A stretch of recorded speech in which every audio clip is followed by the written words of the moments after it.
دا کور ولې جومات نه ولې؟ ما درته ستا خپل کور یاد کړی دی. زما د حجرې یو دیوال د جومات دیوال دی. یاره تاسو حجره له کومه کړله مړه؟ چارسده کې ما حجره نه ده لیدلې. غلی شه خدای دې خوار نه کړه. هلته وایي زه پاکستان سره ودرېږم. مبین صاحب چې په بدخشان باندې برید وشي نو بدخشان خلکو دپاره به ته ورځې ودرېږي به؟ څوک به پې برید کوي؟ مثال ازبکستان پې وکړو، ایران پې وکړو، هر چا پې. هغوی خو څه واښه نه خوري تاسو باندې چې په افغانستان به برید کوي. هغه زموږ دوستان دي، هغه زموږ ورونه دي، هېڅکله ورور په ورور برید نه کوي. لیونیه او واښه نه خوري. پوهېږي چې په افغانستان چا برید کړی هغه ښه ورځ نه ده لیدلې. هغه د 4 صوبې دي، اوس نورې صوبې به پکې جوړېږي. په افغانستان برید حمزه دا چارسده نه ده چې څوک برید پې وکړي بیا د کالتوسو پیسې هم ترې والي. دا افغانستان ده، دلته به بیه پرېږئ. دا ثابت آباد نه ده چې څوک دې برید پې باندې وکړي او روغ سړي دې درنه ویسي او ته د امریکایانو پوځ هم مینې نه کړې او لا هم ورته وایي چې والا جي جي. دا څه پاکستان نه ده چې عافیه صدیقي د فوج مشر ورته حواله کړي او هغه د بیا په 20 کاله باند محکوم شي.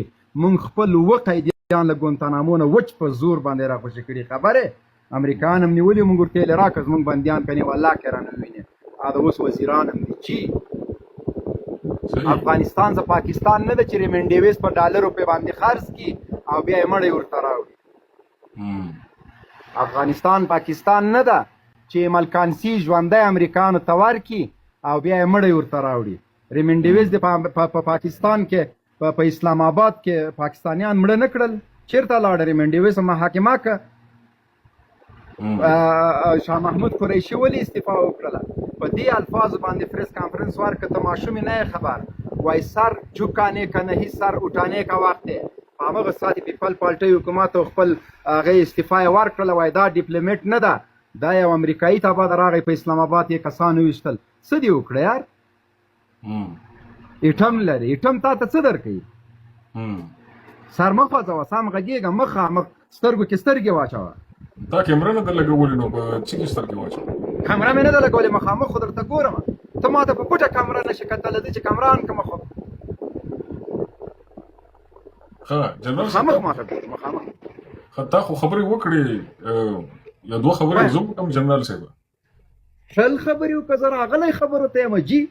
دا هم افغانستان وکنه چې روسان راغلل او ستا په ارګ کې هم ستا ولسمشر درته ووژلو. آفرین، بالکل وکنه د پاکستان ورګه دا هم افغانستان